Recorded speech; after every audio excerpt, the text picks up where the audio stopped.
When you are a kid, you know, a small kid, a small boy or girl, I think the best option is to learn from songs, from music, because it's a fun and you can spend a great time with that, but also you can learn something.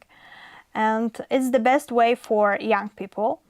But when you are older, I think the best way is to read something and join some kind of festivals and lecture, because you must feel the connection with others people, because you know that you go to the lecture and see that the teacher is totally amused in Yiddish, and after that you're starting to thinking, maybe it's really something important and maybe I can start it too, maybe I can be interested in it.